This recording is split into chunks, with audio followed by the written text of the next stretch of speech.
자, 준비해 볼까요? 네. 자, 오늘은 생명과학이야. 광합성하고 증산작용, 호흡을 끝내면은 우리 1학기 거 다 끝나거든? 오늘 웬만하면 다 끝날 거예요. 자, 시작을 해보자.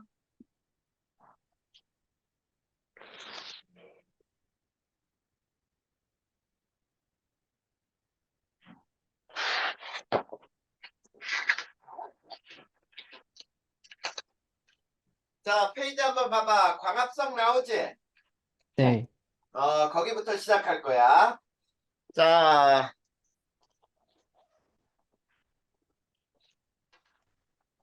광합성. 광합성의 뜻이 뭔지 한번 살펴볼까요? 광합성이라고 하는 것은 자, 광합성은 식물에서만 일어나죠. 식물이 빛에너지를 이용하여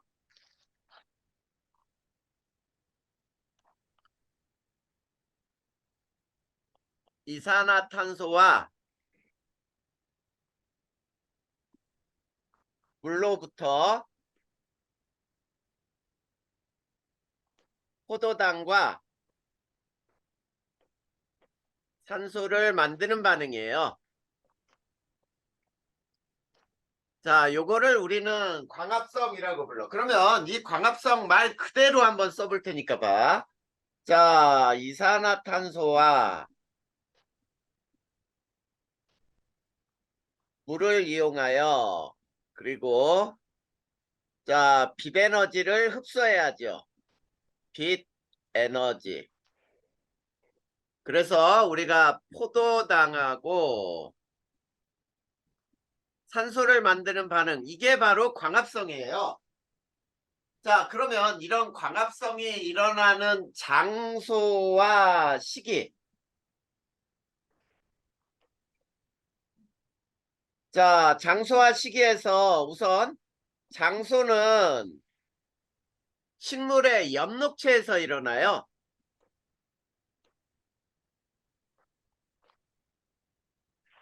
자, 식물의 엽록체에서 광합성이 일어나고 그 다음에 시기라고 하는 것은 빛 에너지를 흡수해야 하니까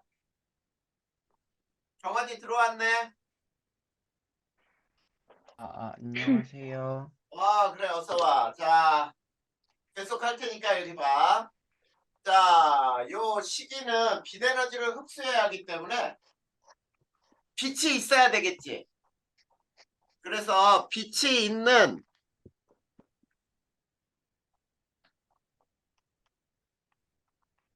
낮 동안에 일어나는 거예요. 자, 요게 광합성의 장소와 시기야. 그러면 광합성에 필요한 물질은 뭐냐 이렇게 얘기하면은 뭐겠니? 여기에서 써준 대로 빛,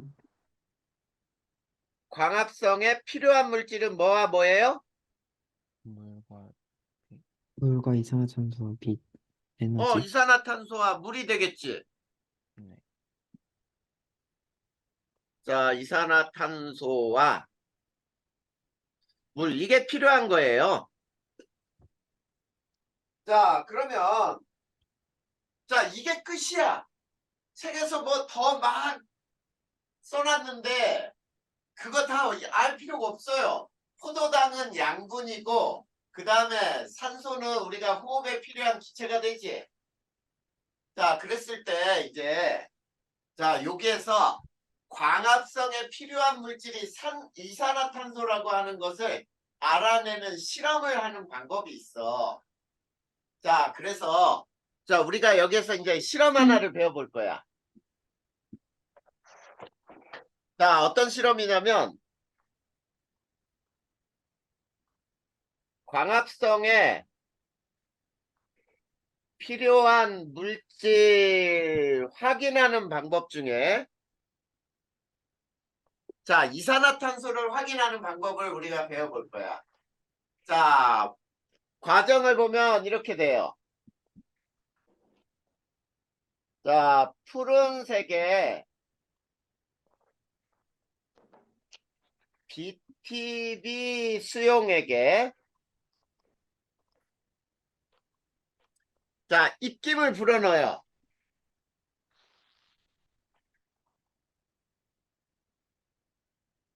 자, 입김을 불어넣으면 우리 숨을 쉴 때 이산화탄소가 나오지. 그러면 이 이산화탄소가 BTB 수용액에 녹게 돼. 자, 그러면 입김을 불어넣어 노란색의 BTB 수용액으로 만드는 거예요.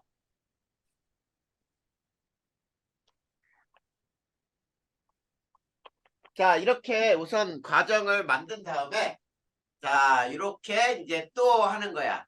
세 개의 시험관에 넣고 다음과 같은 실험을 하는 거예요. 자, 다음 같은 실험을 어떻게 하느냐면 그냥 자, 요 시험관에는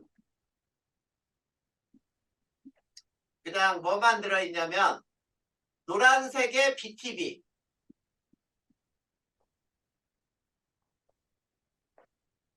자, 노란색의 BTB 용액만 들어있는 거야. 첫 번째 시험관은. 자, 요걸 밑에다 쓸까요?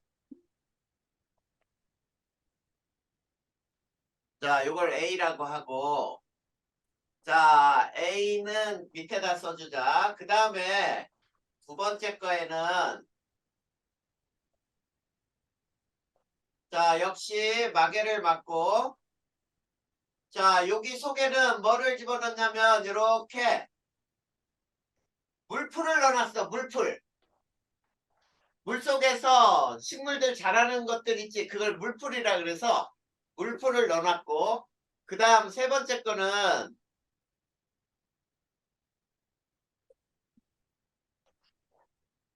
자, 여기에다가 물풀을 넣어놓은 상태에서 이렇게 바깥을 있지. 은박지로 막았어요. 은박지. 자, 그리고 여기에 다 빛이 이렇게 들어와. 빛. 여기도 빛. 여기도 빛이 들어와요. 요게 C야. 자, 그러니까 A는 그냥 노란색의 BTB 용액이고 그 다음에 B는 노란색의 BTB 용액 속에 여기다가 뭐를 넣어놨냐면 물풀을 넣어놓은 거야. 자, 그 다음에 C는 뭐냐면 노란색의 BTB 용액에 물풀을 넣고 그리고 이것을 은박지로 싼다. 쿠킹오일 같은 거 있지 니네. 그걸로 쭉 싸놓는다는 거야. 은박지로 감싼다. 자, 이렇게 해놓고 빛을 비췄어요. 자, 그랬더니 결과는 이런 결과가 생긴 거야. 자, B만 노란색이 다시 푸른색으로 변했어요.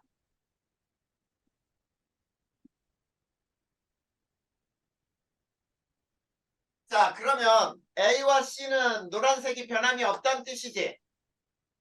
자, 그거를 우리가 결과를 우리가 해석을 해보면은 자, 노란색이 푸른색으로 변했다는 얘기는 자, 우리가 입김으로 푸른색의 이산화탄소를 녹여서 노란색으로 바꿔준 거 아니야. 그러면 그 속에 이산화탄소 있던 것이 없어지면 푸른색으로 변했지. 그러니까 이렇게 되겠죠. 비시험관 속 이산화탄소는 자, 광합성에 이용된 거지.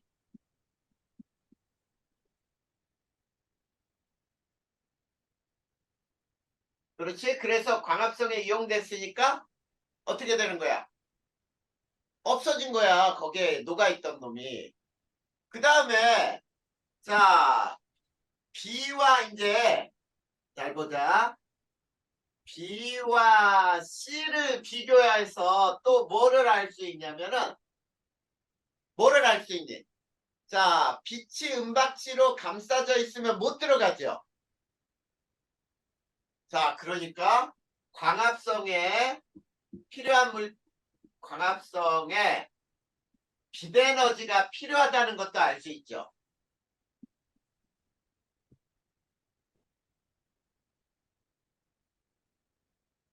맞니? 자, 그래. 그래서 우리가 이제 여기에서 뭐를 알 수 있냐면, 아, 광합성에 필요한 것은 이산화탄소도 필요하지만 빛에너지도 필요하구나. 이거를 알 수 있는 거야. 이 실험을 통해서. 됐습니까? 네. 그래. 그렇다면. 자, 이제 우리가 여기서 또 광합성 생성물이라고 하는데, 광합성에 의해 만들어진 물질은 두 번째, 광합성 산물이라고도 불러요. 이거를 쉬운 말로는 광합성 생성물이라고도 부르고. 자, 첫 번째, 포도당이 만들어지죠. 자, 이 포도당이라고 하는 것은 양분으로 사용되는 물질이에요. 그치? 자, 양분으로 사용이 돼.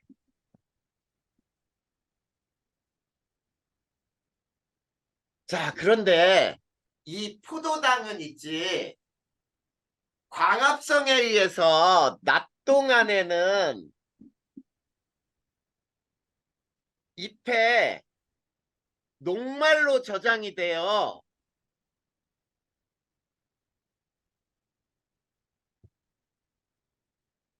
자, 낮 동안에는 잎에 그냥 저장이 돼, 녹말로. 그러다가 밤에는 포도당으로 분해돼서 자, 변하여 자, 각 기관으로 이동을 해요. 그러니까 열매로도 이동해서 열매가 점점 커진다든지 또는 뿌리, 줄기, 잎으로 계속 이동하면서 걔네들이 성장을 한다든지. 그런데 자, 이 녹말은 물에 녹지 않아요.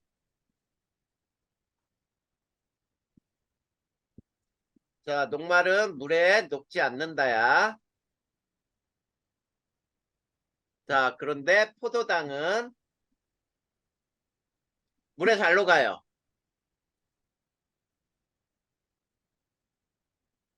자, 이런 특징이 있어. 그 다음에 두 번째 이제 산소지요.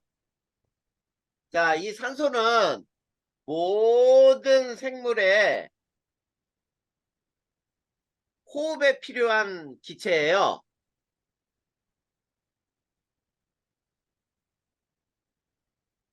자, 그랬을 때 이 산소를 확인하는 방법이 있지. 자, 산소는 어떻게 확인한다고 우리 배웠었죠? 무엇을 갖다 대면 그, 불? 꺼져가는 불씨를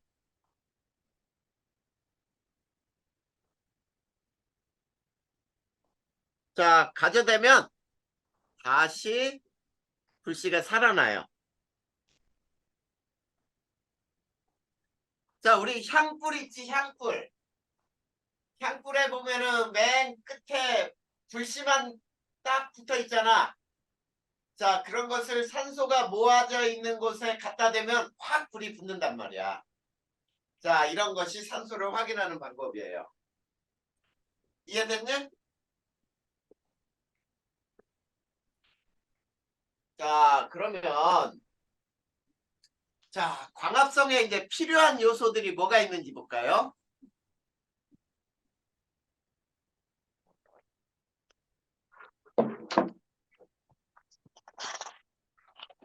자, 광합성에 필요한 요소는 첫 번째, 빛의 세기. 자, 빛의 세기가 셀수록 빛의 세기가 셀수록 광합성량이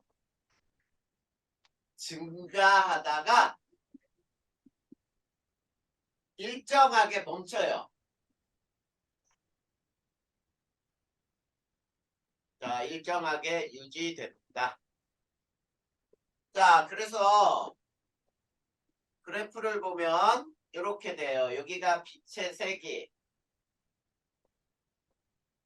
그 다음에 광합성 양이라고 해볼까? 광합성 양이라고 해보자. 그러면 자, 빛의 세기가 점점 증가할수록 이렇게 증가하다가 이렇게 일정해진다는 뜻이야. 이해됐니? 자, 그러면 이걸 실험으로도 할 수 있어요. 자, 이걸 실험으로 어떻게 할 수 있는지 한번 봐봐. 자, 수조 속에 물풀을 넣고 자, 빛의 세기를 변화시키며 발생하는 기포수를 조사할 수도 있어요. 자, 이 발생하는 기포가 산소가 되겠지. 산소가 많이 발생하면 광합성이 많이 발생하는 거야. 그래서 발생하는 기포수를 조사한다. 자, 이게 무슨 말이냐면 이런 얘기야. 자, 여기에 자, 수조를 이렇게 넣고 그다음에 자, 이런 시험관을 이렇게 거꾸로 세워놔요. 그리고 요 속에 물풀을 거꾸로 이렇게 자, 이렇게 세워놔. 이게 물풀이야, 물풀. 자, 물풀이고 그 다음에 요 액체는 뭐냐면 탄산수소 나트륨을 녹인 물이에요. 그러면 탄산수소 나트륨은 이건 역할이 뭐냐? 이거는 CO2를 공급해줘요. CO2 공급, 이산화탄소를 공급해주고 그 다음에 어떤 결과를 하냐면 여기에 자, 전등을 자, 이게 백열등이라고 해볼까요?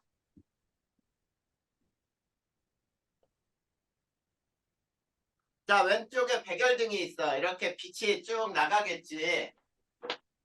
그러면서 과정은 이렇게 하는 거야. 과정은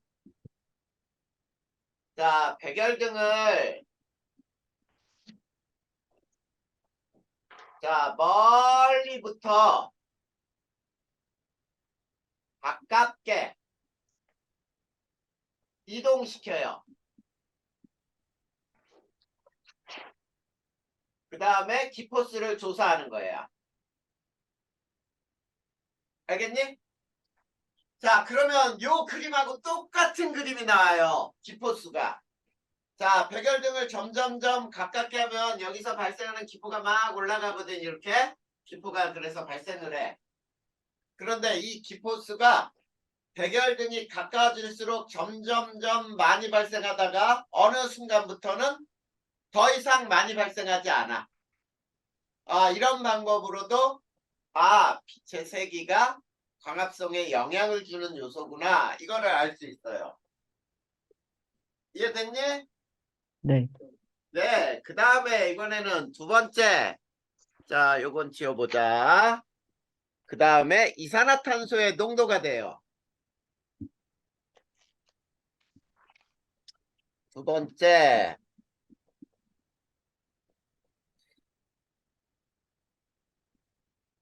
자, 역시 얘도 이산화탄소 농도가 클수록 높을수록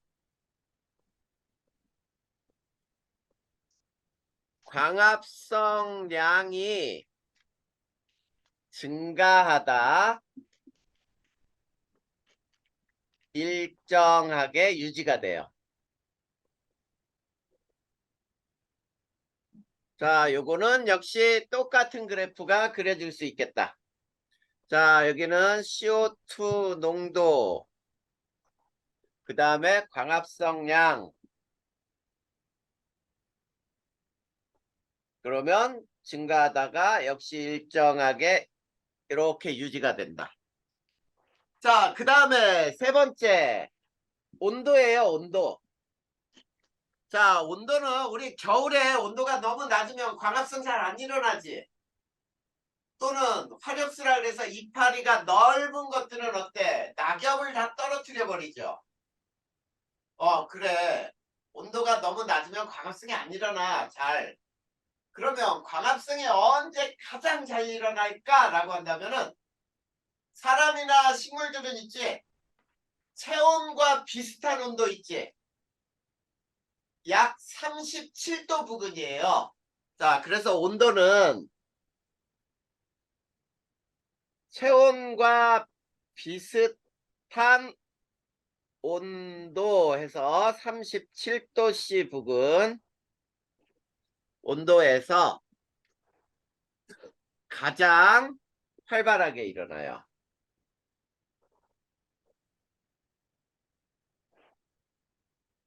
자, 그래서 그래프를 한번 또 그려보면 여기가 온도고 여기가 광합성량이라고 보면 자, 이런 형태 그래프가 나올 때 여기가 약 37도 부근이란 얘기예요. 온도가 너무 낮거나 온도가 그거보다 더 높아지면은 광합성량은 오히려 줄어든다 이런 얘기가 되겠지. 자, 됐니? 자, 이게 우리 광합성에 대해서 배운 거야. 자, 그러면 자, 실험을 먼저 하나 배워볼까요? 자, 136페이지에 탐구 A 먼저 봐봐. 136페이지에 탐구 A 요거 잘 알아둬야 돼.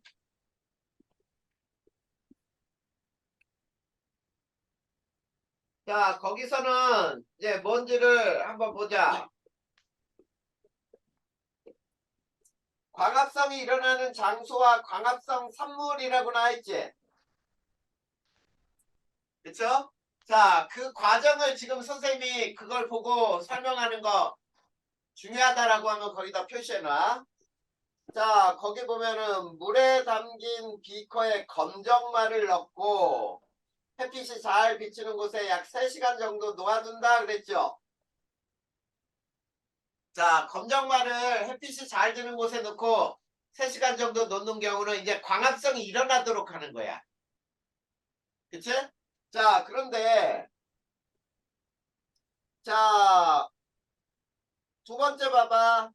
검정말에 잎을 떼어 현미경 표본을 만든 다음 현미경으로 관찰할 건데 자, 세 번째 보세요. 검정말을 에탄올이 들어있는 시험관을 넣고 물중탕을 한 다음 이런 말이 나와있니? 자, 거기에 잘 보세요. 에탄올이 들어있는 시험관에 넣고 물중탕하는 과정 이게 뭐냐면 엽록체가 녹색을 띠지. 그래서 그 엽록체를 제거하는 방법이에요. 자, 거기에 그 밑에 나와있니? 검정말을 에탄올에 넣어 물중탕하는 까닭. 네, 그치? 네, 자, 엽록체 속에 엽록소라고 하는 것이 있어. 초록색 빛을 내게 돼. 그 초록색이 있으면은 우리가 이 광합성에 의해서 무엇이 만들어졌는지를 확인하기가 어려워.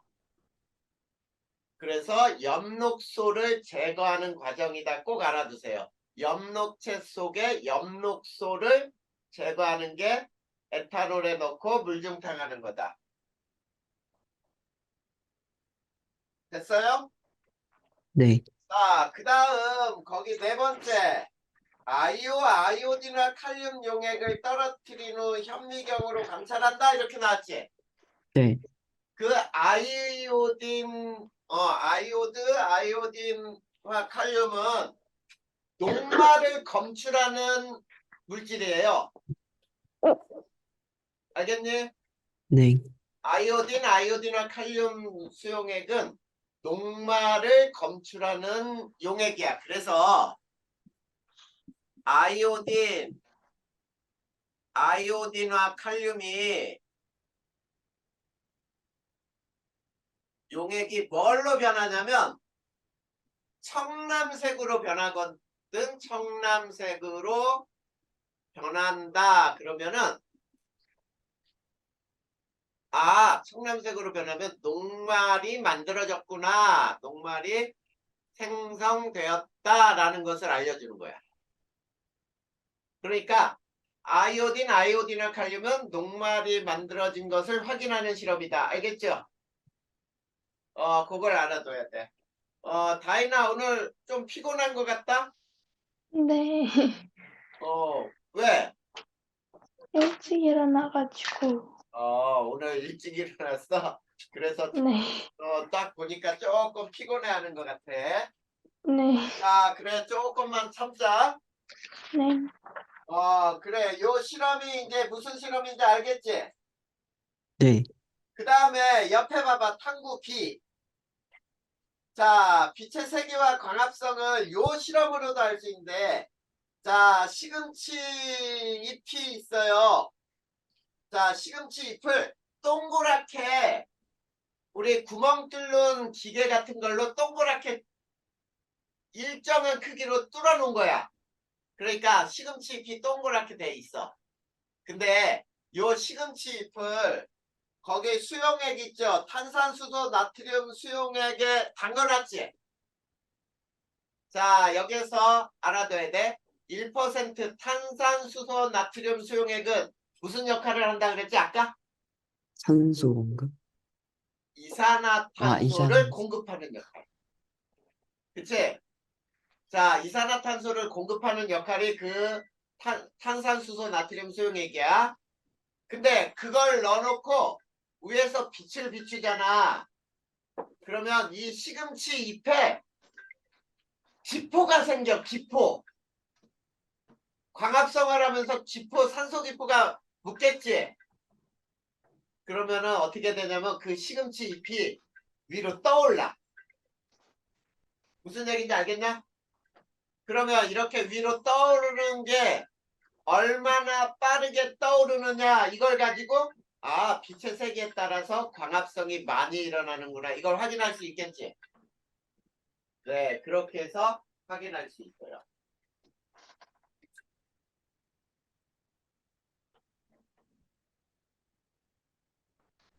자, 이해됐지?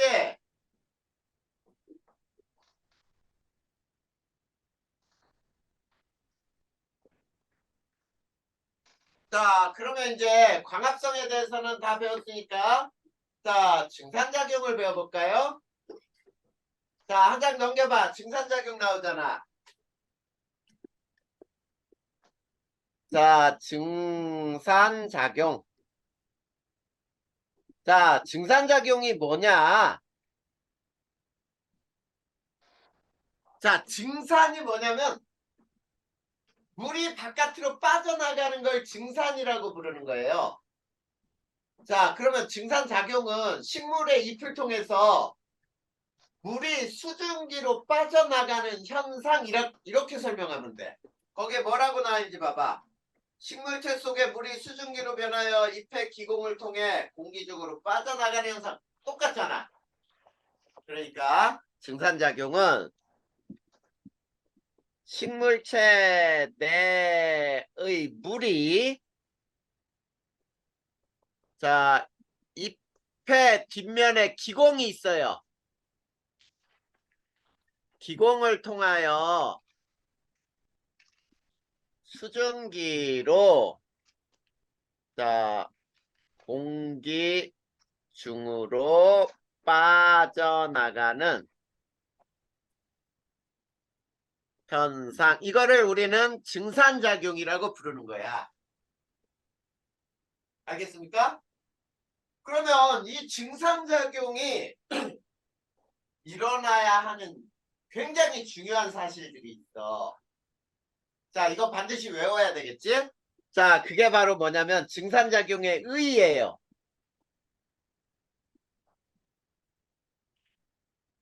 자, 증산작용의 의의는 가장 중요한 게 뭐냐면, 자, 우리 인간도 마찬가지야. 체온이 주변의 온도가 높다 그러면은 몸에서 땀이 나지. 그리고 이 땀이 마르면서 어때? 체온을 떨어뜨리는 역할을 하겠죠. 그래, 땀이 마를 때 시원해지잖아. 이 증산작용의 역할이 바로 그런 역할을 하는 거야. 그래서 자, 식물체 체온을 조절하는 거예요.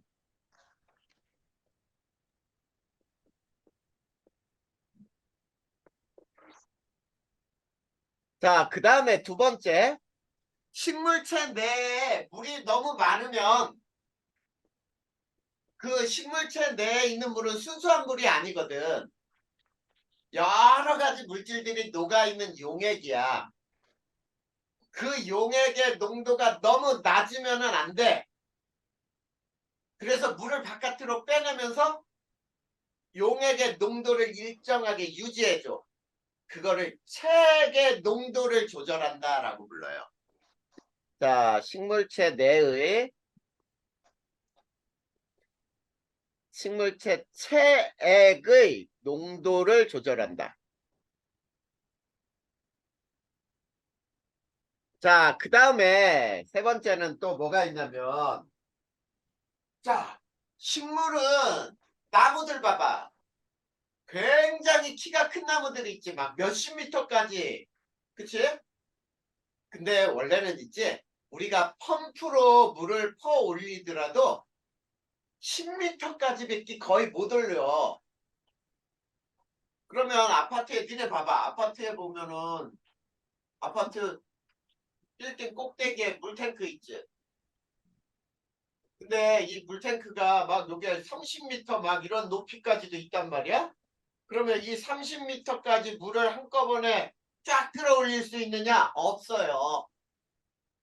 진공 펌프로 막 아무리 퍼올려도 30m는 절대 한꺼번에 못 끌어올려. 왜냐면 일기압이라는 게 약 10m 물의 물기둥을 의미하거든. 그러니까 어떻게 올려야 되냐면 요거를 약 이만큼 중간의 높이로 끌어올리고 끌어올리고 끌어올리고 이런 식으로 끌어올려야 된단 말이야. 근데 어때?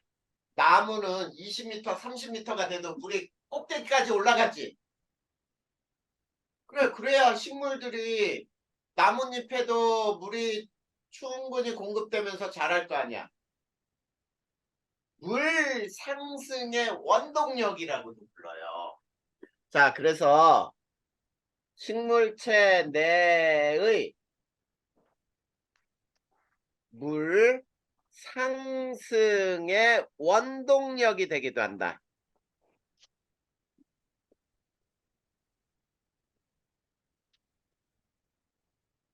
자, 이게 증산작용의 의의예요. 자, 그러면 자, 거기에서 뭐라고 나와 있어? 뿌리에서 흡수한 물이 잎까지 이동하는 원동력이 된다. 이렇게 나와 있죠? 그 말을 선생님이 써준 거야. 자, 그러면 증산작용이 일어나는 장소는 어디냐? 이런 얘기야. 세 번째.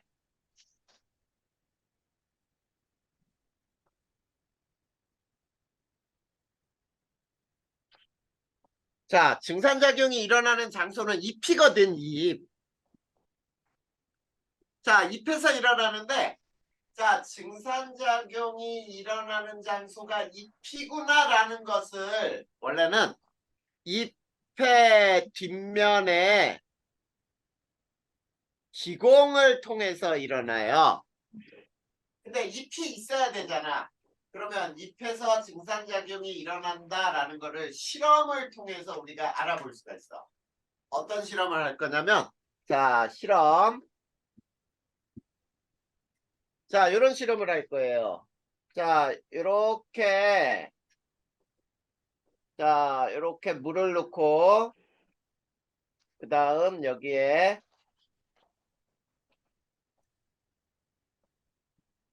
자, 잎이 없는, 자, A가 있고, 여기에는 기름을 띄웠어요, 기름. 그 다음에 B는,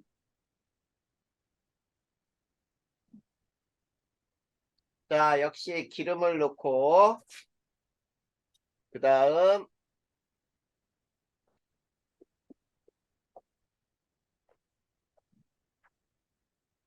자, 이렇게 잎이 달려있는 나뭇가지를 이렇게 장치를 했어. 그 다음 세 번째는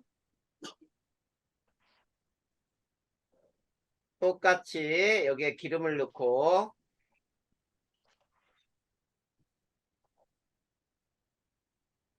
자, 그래 놓고 여기를 이렇게 비닐로 꽉 감쌌어요. 비닐. 비닐. 이게 C야. 자, 그래 놓고 이제 뭐를 측정하는 거냐면 과정은 시험관 속에 물이 줄어든 양을 관찰할 거예요. 자, 시험관 속에 물이 줄어든 양을 관찰을 하는 게 이게 과정이야. 그런데 자, 여기에 보면은 봐봐. 첫 번째 A는 잎이 없는 나뭇가지죠. 네, 그 다음에 B는 잎이 있는 나뭇가지야. 그 다음에 C는 잎이 있는 나뭇가지를 비닐로 싼다야. 감싼다. 자, 이렇게 세 개를 해놓고 시험관 속에 물이 줄어든 양을 관찰할 거란 얘기야. 그런데 이제 중요한 거는 뭐냐면, 자, 시험관에 물 위에 기름을 띄웠죠. 네, 그 이유가 뭐냐? 이렇게 물어봤다면 어떻게 써야 될까? 물 위에 기름을 띄운 이유. 준서가, 준식이. 네, 준식아, 네. 물 위에 기름을 띄운 이유가 뭘까? 물이 없어지는 걸 막기 위해? 물이 없어지는 걸 막기 위해. 좀 비슷한데 조금 더 정확하게 표현한다면 다이나 뭐라고 표현하면 될까? 음, 물이,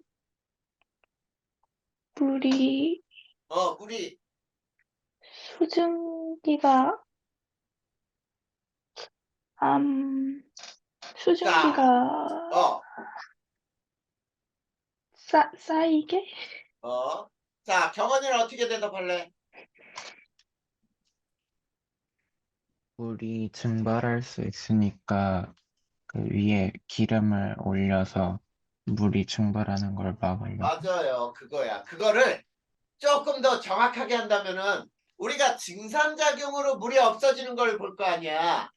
네. 근데 물은 자연적으로도 증발하지. 그렇기 때문에 자, 이거예요. 자연적으로 증발하는 물이 생기지 않도록이야. 자, 자연적으로 증발을 하면 이게 잎을 통해서 나간 건지 자연 증발로 나간 건지 알 수가 없단 말이지. 자, 그래서 기름을 띄워놓으면 자연 증발이 되는 걸 막아줘. 자, 그러면 결과에서 보자. 결과. A의 물의 양은 줄어들지 않아요. 줄어들지 않는다. 근데 B의 양은 시간이 지날수록 물은 계속 줄어들어요. 그런데 C는 자, 어떻게 되냐면 비닐 안쪽에 물방울이 맺히고 액체 방울이죠. 자, 물이 줄어들다가 멈추게 돼요.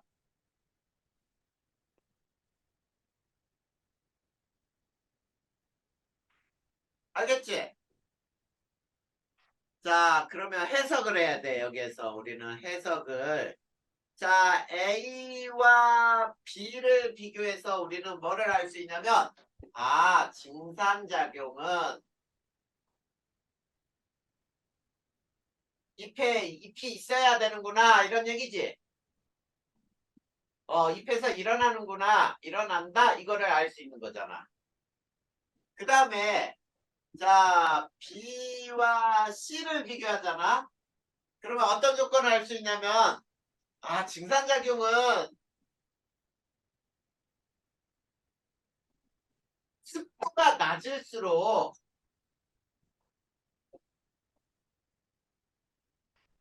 잘 일어나는구나. 자, 그러니까 비닐 안쪽에 물방울이 맺혔다는 얘기는 그 습도가 높다는 얘기거든. 그러니까 아, 습도가 낮을수록 증산작용은 잘 일어나. 이런 것을 우리가 의미하는 거예요. 이해됐지? 자, 이걸 통해서 우리가 자, 잎의 기공을 통해서 일어나는구나 라는 걸 알아냈어. 그러면 자, 우리가 조금 더 배워볼까요?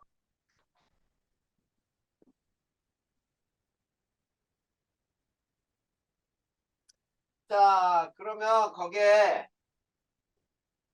자, 한번 봐봐. 증산작용이 일어나는 장소는 잎의 기공을 통해서 일어난다 그랬죠? 그치? 그러면 자, 증산작용의 조절이야.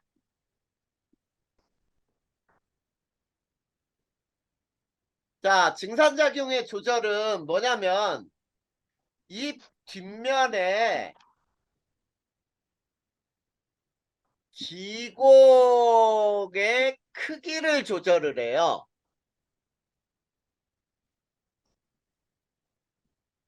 자, 기공의 크기를 조절하여 증산작용을 조절하는 거예요. 자, 그런데 기공의 크기는 자, 공변세포라고 불러. 공변세포의 작용으로 조절돼요.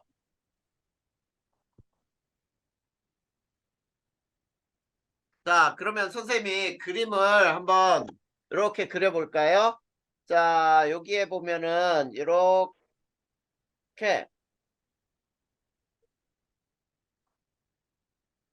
그 다음에 여기에 이렇게 세포들이 있어.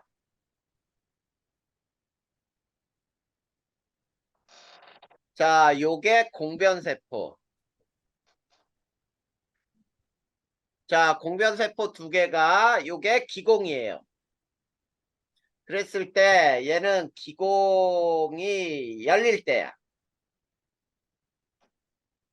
자, 그런데 기공을 여닫는 얘는 엽록체가 존재해요.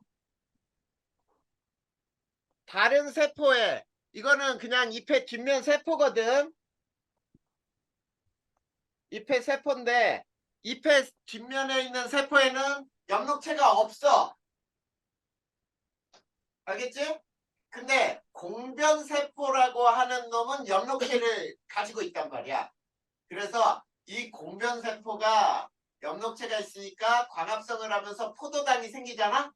그러면 이 포도당이 생기면 농도가 진해지니까 주변에서 물을 흡수하면서 이게 휘어져. 저렇게 반달 모양으로 휘어지면서 기공이 열리게 돼. 그런데 기공이 닫힐 때는 이렇게 되는 거예요. 이게 공변세포. 자, 이 공변세포가 이렇게, 자, 이렇게 세포가 이렇게 있는 거예요. 자, 요게 공변세포. 그 다음에 엽록체들도 이렇게 있게. 이거 잎의 뒷면에 잎세포예요. 잎의 세포. 그랬을 때 기공이 닫힐 때가 이렇게 되는 거야. 자, 이렇게 공변세포 두 개가 광합성을 하느냐 안 하느냐에 따라서 기공이 열리고 닫히면서 증산작용을 조절한다. 그러면 자, 기공이 열릴 때는 어느 때냐? 증산작용이 활발할 때지. 네. 굉장히 쉬워요. 빨래가 잘 마를 조건이라고 생각하면 돼. 자, 그래서 5번째, 증산작용이 활발할 때가 언제냐? 자, 증산작용을 활발할 때는 기공이 열릴 때겠죠? 자, 그러면 기공이 열릴 때는 언제가 잘 열리느냐? 이런 얘기가 돼. 자, 그래서 첫 번째, 체내 수분량이 많을 때. 그 다음에 두 번째, 자, 바람이 불 때. 그 다음에 세 번째, 온도가 높을 때. 그 다음에 네 번째, 햇빛이 있을 때.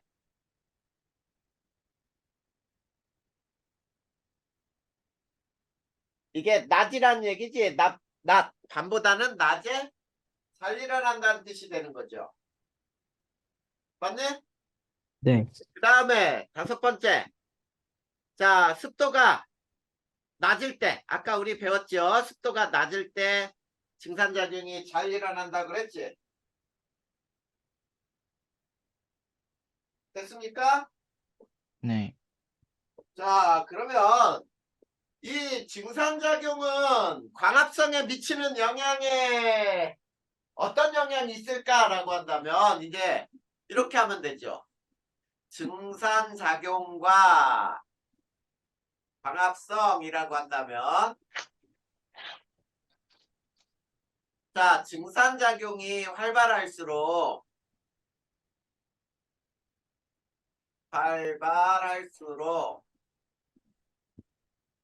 수분이 입까지 충분히 수분이 입까지 잘 도달할 수 있죠? 도달할 수 있어. 광합성도 활발해진다. 이렇게 쓸 수 있네요.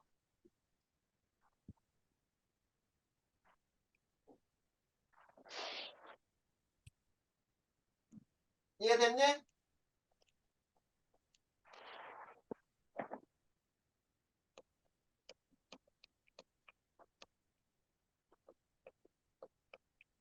됐어 안 됐어? 했어요. 여기까지 어려운 거 있어요 없어요? 어려운 거 없지? 없어요. 네. 자, 그러면 이제 마지막 부분이야. 식물의 호흡을 배울 거예요. 자, 거기 한번 보자. 142페이지. 자, 오늘은 호흡까지 끝낼 거야. 자, 이건 지운다. 자, 식물의 호흡이라고 하는 게 뭐냐?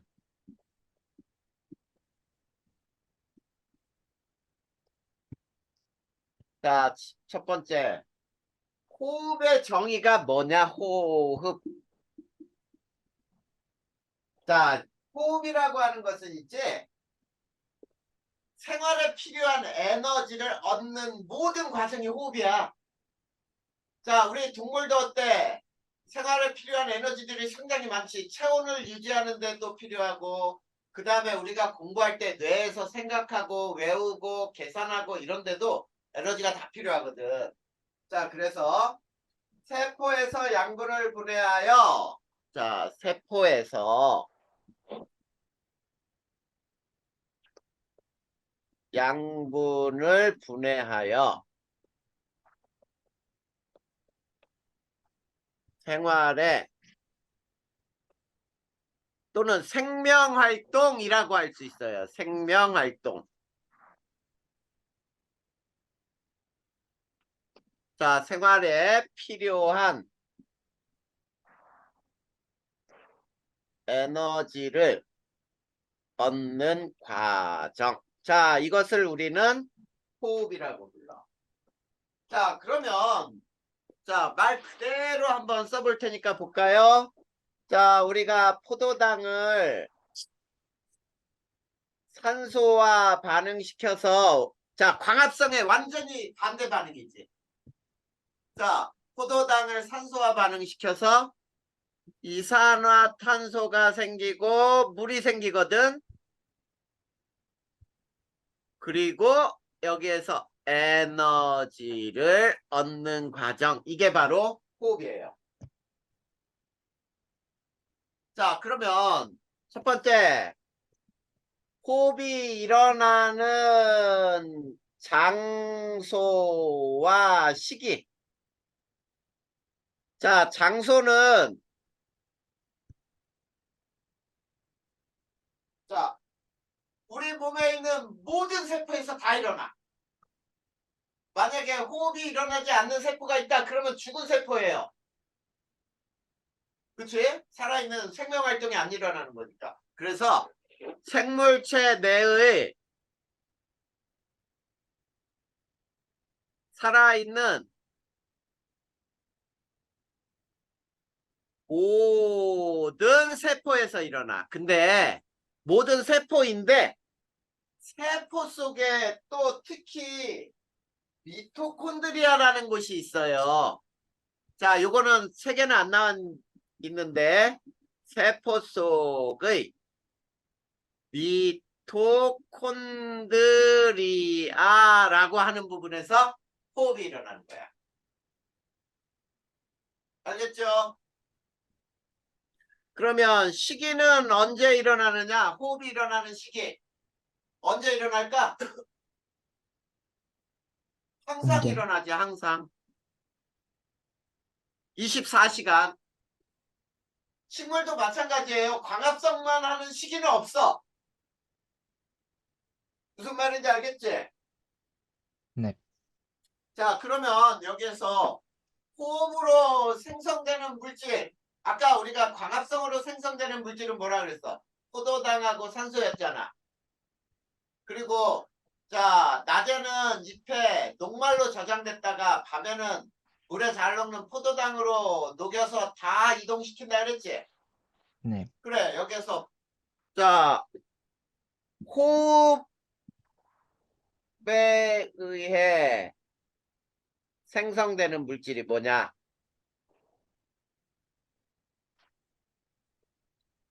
자, 이산화탄소와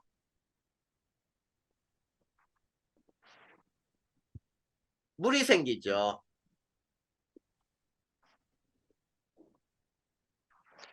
이해됐니? 네. 자, 그런데 이산화탄소를 확인하는 방법이 있어요. 어떤 방법을 하면 될까? 이산화탄소의 확인 한번 볼까? 여기서 실험을 통해서. 이산화탄소 확인하는 방법. 자, 너네 알고 있는 게 뭐 있니? 이산화탄소 확인하는 방법. 혹시 알고 있는 거 있어요? 이산화탄소는 무조건 알아둬야 돼. 석회수의 이산화탄소가 통과하면 뿌옇게 흐려진다. 네. 그거 꼭 알아도. 자, 석회수에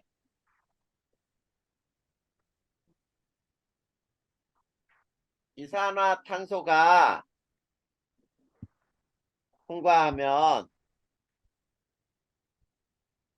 뿌옇게 흐려져요.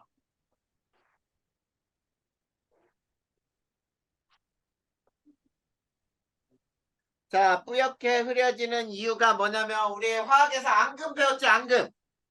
네. 자, 앙금이 생성이 돼요. 흰색 앙금이야. 흰색 앙금이 뭘까? 탄산칼슘이에요.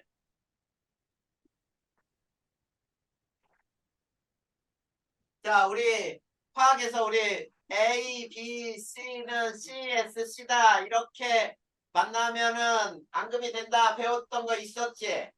네. 그래, 이렇게 8개 모두 흰색 앙금, 뭐 7개 흰색 앙금이라고 써준 거 있잖아. CA하고 CO3가 만나는 거야. E-A 플러스. 이게 만나면 탄산칼슘 이렇게 흰색 앙금이 생기거든.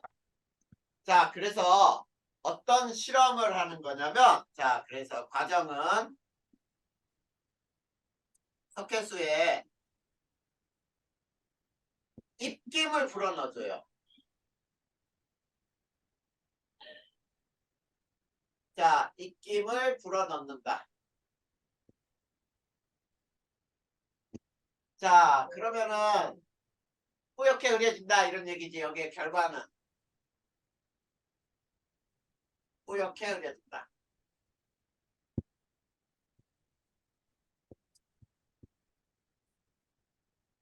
이해됐니? 네. 이렇게 알 수가 있어. 자, 또는 자, 또 뭐를 알 수 있냐면, 자, 과정을 이렇게도 알 수 있어요.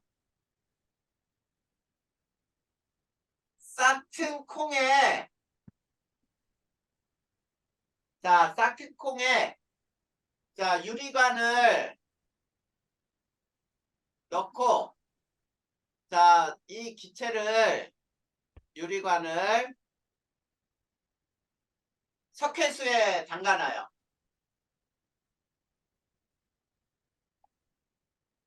자, 역시 똑같아. 결과는 뿌옇게 흐려진다.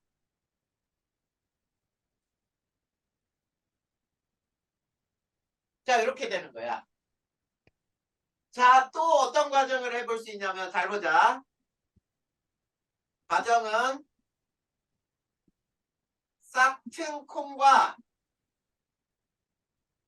삶은 콩에 마개를 맞고 온도계를 집어넣어놨어.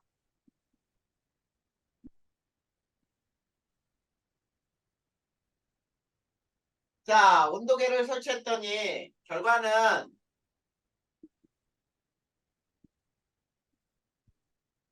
자, 싹튼 콩의 온도계만 온도가 상승을 해. 자, 이걸로 뭐를 알 수 있는 거니? 아, 싹튼 콩은 호흡에 의해서 에너지가 발생하는구나. 이걸 알 수 있는 거지, 온도가 올라갔으니까. 근데 삶은 콩은 온도가 안 올라가요. 왜? 죽었잖아. 그러니까 생명활동이 안 일어나겠지. 이해됐니? 네. 자, 그러면 이제 두 번째. 자, 광합성과 호흡을 비교해 볼까요? 자, 광합성과 호흡을 비교하면은, 자, 우선 장소, 요거는 광합성, 그 다음에 여기를 호흡이라고 해볼까요? 자, 일어나는 장소는 식물의 잎에 엽록체에서 일어난다 그랬지? 근데 호흡은 모든 세포에서 일어나죠. 그 다음에 일어나는 시기는 광합성은 낮 동안에 일어나죠. 햇빛이 있을 때. 그런데 호흡은 항상 일어나요. 모든 24시간 모두 일어나. 그 다음에 기체 출입은 어떻게 되는지 봐봐. 광합성은 자 뭐를 흡수하죠? 비대는 이산화탄소. 이산화탄소를 흡수하고 탄소를 방출하지. 네네. 근데 호흡은 이 산소를 산소를 흡수하고 흡수, 이산화탄소 방출. 이산화탄소 방출해요. 반대야.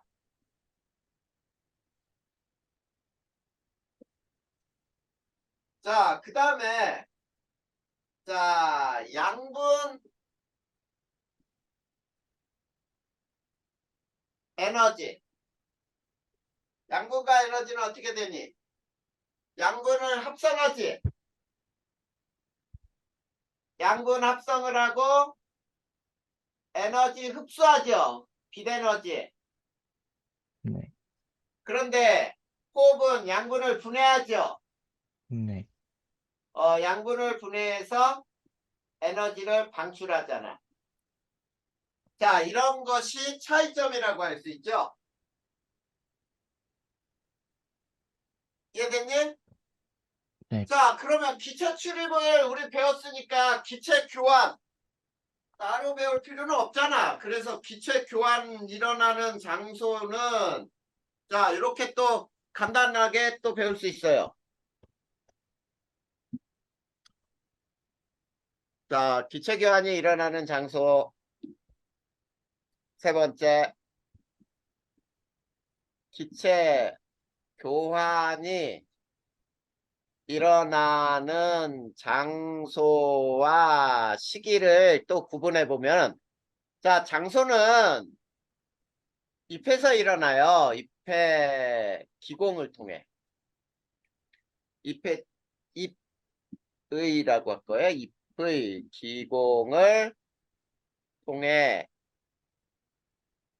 자, 낮 동안에는 자, CO2를 흡수를 해. 자, 이산화탄소라고 쓸까요? 이산화탄소 흡수하고 산소를 방출하고 이게 기체 교환이야. 근데 밤 동안에는 이산화탄소를 방출을 하고 산소를 흡수해요.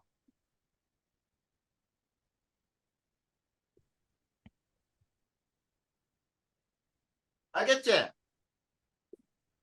자, 그러면 우리가 광합성에 의해서 광합성으로 만든 양분의 사용 어디에 사용할까? 어디에 사용할까? 제일 먼저 식물의 생장이라고 불러. 성장이야, 성장. 성장과 생장은 같은 말이라고 하자. 그래서 네. 식물의 생장, 즉 몸집이 커지고 줄기도 두꺼워지고 나뭇잎이 더 커지고. 이해됐습니까? 네. 자, 이걸 생장이라고도 하고, 그 다음에 또, 자, 세포의 재생과, 자, 세포의 재생이라고 하는 건 뭐냐면, 자, 손상된 세포가 있어. 그러면 그곳을, 세포를 재생시켜서 낫게 만들어야지. 세포의 재생과, 또 세포의 재생이라고 쓰자, 재생. 그리고 체온 유지.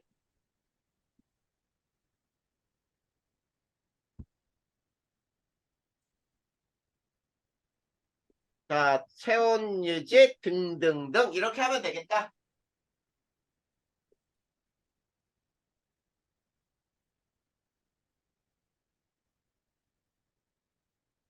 됐나요? 자, 그랬을 때 우리가 자, 환상박피 실험이라는 거 거기 맨 밑에 142쪽에 맨 밑에 오른쪽에 그림 하나 나와 있지. 네. 그게 뭔지 이거만 선생님이 설명할 테니까 봐봐.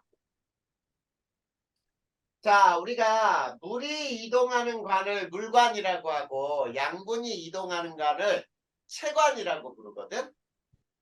자, 그랬을 때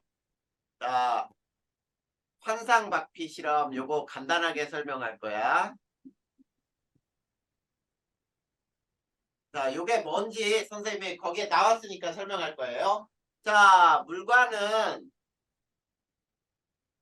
물과 무기, 염류 등이 이동하는 관이고요. 체관이라는 것은 자, 양분에 이동하는 관이야. 양분이 이동하는 관. 자, 그런데 자, 여기 봐봐. 줄기가 있어. 줄기가 이렇게 있는데 줄기의 겉부분을 이렇게 깎았어요.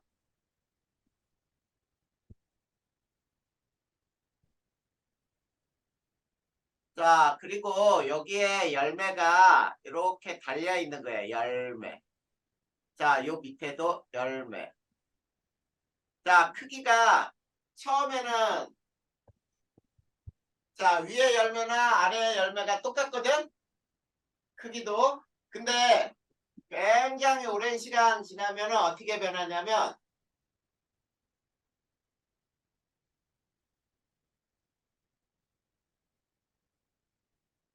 자, 이런 식으로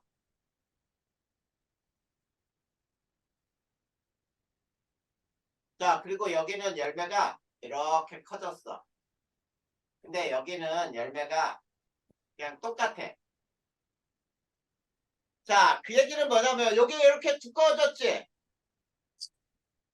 두꺼워짐이야. 자, 그 얘기는 무슨 얘기냐면 자, 양분이 자, 위에서 아래로 이동하지 못했다는 얘기지.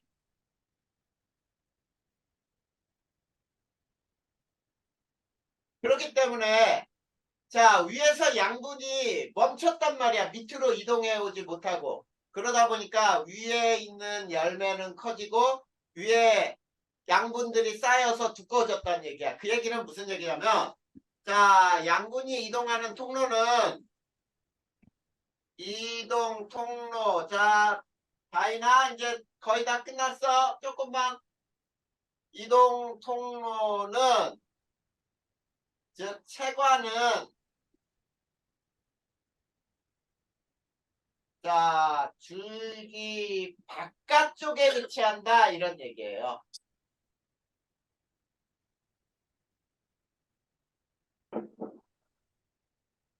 알겠니? 관다발이라는 게 있는데 바깥쪽에 체관이 위치하고 체관이 잘려버린 거야. 체관이 잘렸기 때문에 양분이 더 이상 이동하지 못하고 위쪽에서 쌓인 거를 의미해요. 뭔 얘기인지 알겠지? 네. 요게 바로 환상박피 실험에 대한 그 그림이 나와 있으니까 선생님이 설명한 거야. 자, 여기까지. 자, 이해 안 되는 거 있었어요? 없었어?